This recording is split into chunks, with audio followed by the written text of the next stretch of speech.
mom's on her way. She'll be here in 5 minutes. Okay, I'm kind of hungry. Can I get some popcorn? Sure.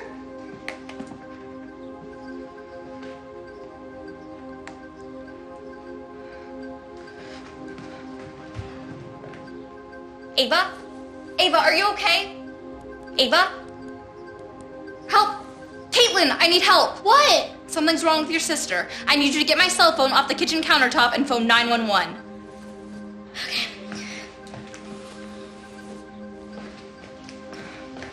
911, what's your emergency? Something's wrong with my baby sister. My babysitter told me to call 911. What's your exact location? 1417 Timber Trail. Put the phone on speaker mode and put it next to the babysitter. This is 911. Your baby's not responding? No, I'm starting CPR. 1, 2, Okay, 3, EMS is 4, on its 5, way, but 6, stay on the 7, line, okay? 8, 9, okay, 11, 12, 13, 14, Hard 15, and fast, 16, center of 17, chest. 18, 19, 20, 21, 22, 23, 24, 25, 26, 27, 28, 29, 30.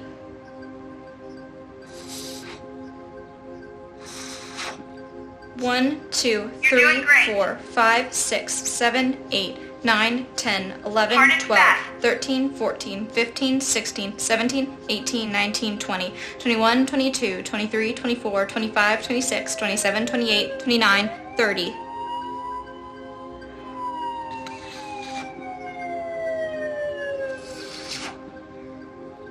One, two, three, EMS should 4, be there right now. 5, 6, 7, 8, 9, 10, 11, going on? 12, 13, Jana, what 14, happened? 15. We'll take over from here.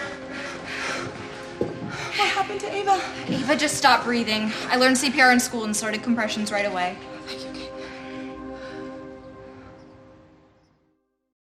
This course module covers infant CPR. You'll learn to recognize when CPR is necessary. You'll learn what steps to follow. You'll learn how to perform CPR on an infant, and you'll see why performing CPR can be the difference between life and death. For the purposes of this course, an infant is any child younger than 1 year old.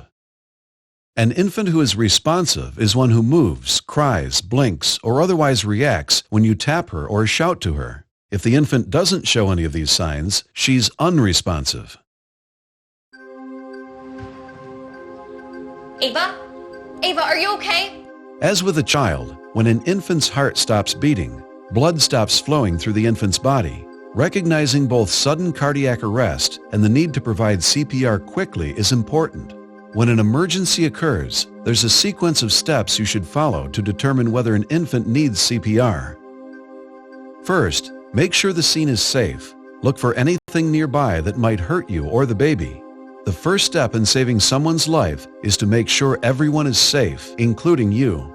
Check to see if the infant is responsive. Tap the infant on the foot and shout his or her name. If the infant doesn't move, cry, blink, or otherwise react, then the infant is unresponsive. Shout out for help. Caitlin, I need help. Having someone to assist you can make things easier, so shout for help. Tell someone to phone 911 and get an AED. If you're alone and have a cell phone, phone 911 and put it on speaker mode. If you're alone and don't have a cell phone, after 5 sets of 30 compressions and 2 breaths, take the infant with you to phone 911 and get an AED if available. Use the AED immediately. Check for breathing. If the infant is not breathing normally or is only gasping, then he or she needs CPR. Gasping may appear forceful or weak and may happen at a slow rate. Scan the infant's upper body to see if it rises and falls. Do this for at least 5 seconds, but no more than 10 seconds. If there's no sign of breathing or the infant is only gasping, begin CPR. Let's take a closer look at each of the steps involved in providing CPR. Help! Caitlin, I need help. What? Something's wrong with your sister. I need you to get my cell phone off the kitchen countertop and phone 911. An important step in infant CPR is phoning 911 to bring emergency medical help to the scene. But when should you phone 911? And if you're alone, how? When you shout for help, if someone comes, get that person to phone 911 and get an AED. Be specific. Make sure the person knows just what you want him or her to do. If several people are there, look directly at one of them, make eye contact and tell that person, you, phone 911 and get an AED. If you're alone and have a cell phone, phone 911 and put it on speaker mode. Stay on the phone until the 911 dispatcher tells you to hang up. Answering the dispatcher's questions will not delay the arrival of help. The dispatcher may also tell you how to help the infant until advanced help arrives and takes over. If no one has come to help and you don't have a phone nearby, after 5 sets of compressions and breaths, take the infant with you to phone 911 and get an AED if available. Use the AED immediately. It's also important for you to know how to phone for help from your location. Do you know how to activate the emergency response number in your workplace? For example, is it necessary to dial 9 for an outside line? Or is there an internal number to phone that will notify responders who are on site?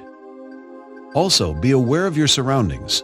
Knowing the address of your location will help emergency responders reach you more quickly, and that can greatly improve the chances of saving a life.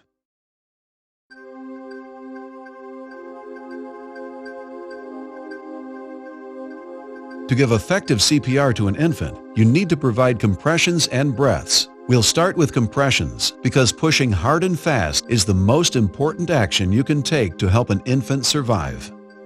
When you push on the chest, you pump blood to the brain and heart. Here's how to push hard and fast in the center of the chest. Let's look at how to provide compressions to an infant. You'll have a chance to practice in a moment. For now, just watch. First, make sure the infant is lying flat on his or her back on a firm, flat surface. Next, move any clothing out of the way. Put 2 fingers of one hand in the center of the chest, on the breastbone, just below the nipple line. Push straight down in the center of the chest, at least 1/3 the depth of the chest, about 1.5 inches. The correct rate of compressions is 100 to 120 compressions per minute.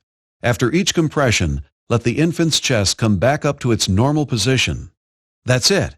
You've just learned one of the most important actions in helping an infant survive sudden cardiac arrest, pushing hard and fast in the center of the chest.